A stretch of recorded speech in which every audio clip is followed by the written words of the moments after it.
Ganito ang ginawa ni Efren guys. Tingnan natin.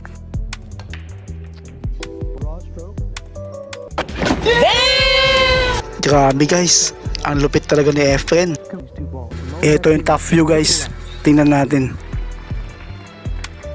Grabe, ang ganda ng pagkakabreak.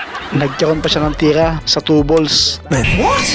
At dito na nga inubos ni Efren guys ang mga natitirang bola. Hirap talunin ni Efren guys, lalo na pag nabigyan ito ng magandang tira. Siguradong uubusin niya yung mga natitirang bola.